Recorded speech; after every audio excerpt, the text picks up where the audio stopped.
What if everything you believe about death is incomplete?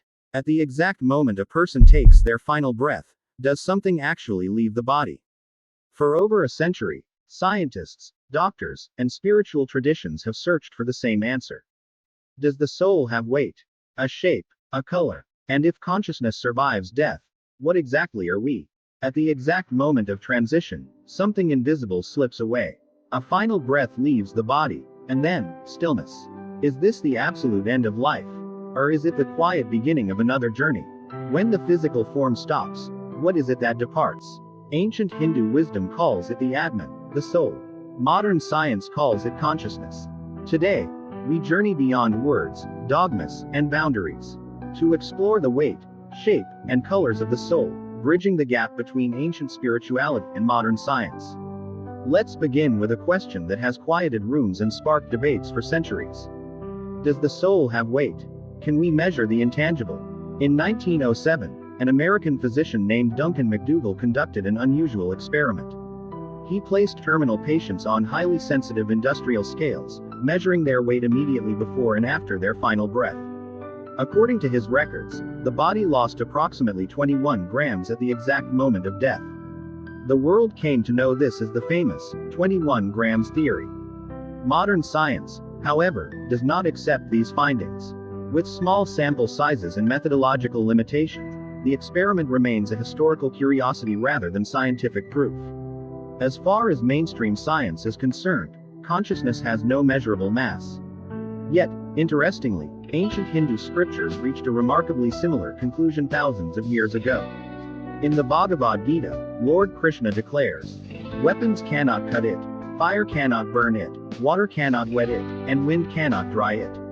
If the soul exists beyond physical matter, perhaps it also exists beyond physical gravity. Perhaps consciousness is weightless, like a bird escaping an open cage, disappearing into the vastness of the sky. The cage remains behind, but the bird now belongs to a different dimension of freedom. But if the soul has no weight, what shape does it take? Ancient Indian scriptures offered an astonishingly subtle answer. The Shvetashvatara Upanishad describes the soul as being smaller than the smallest division of reality. It compares consciousness to the tip of a single hair, split 100 times, and then split 100 times again.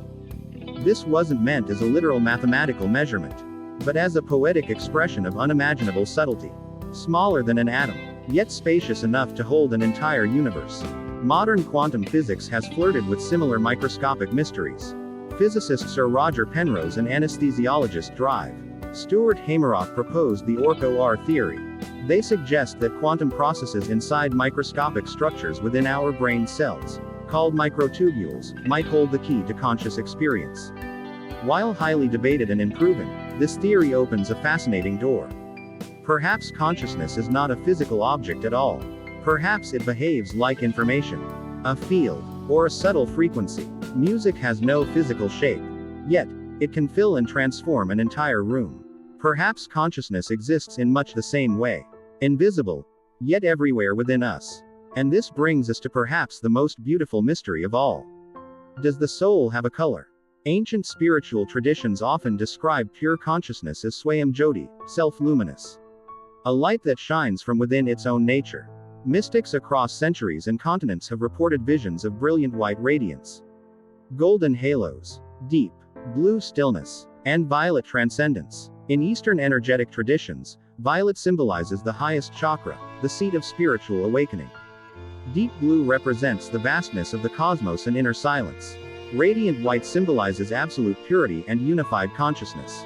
Whether these are literal colors or symbolic translations of human spiritual experience, we cannot say. But this luminous imagery has endured for millennia. And modern science has its own version of this light. We now know that living cells emit incredibly faint, almost imperceptible particles of light called biophotons. While science does not view biophotons as proof of a soul, they reveal something deeply poetic. Life, at its most fundamental level, literally emits light. Perhaps the ancient sages who connected life with luminosity were not speaking entirely in metaphors. Thousands of years ago, rishis and sages mapped consciousness through meditation and inner stillness. Today, scientists investigate the same mystery using particle accelerators and quantum equations. Different paths, moving toward the very same question.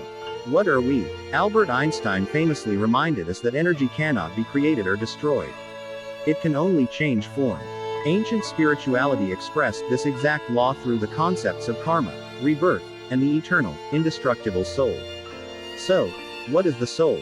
A violet presence, a blue silence, a self-luminous field, or is it something far beyond the limits of human language?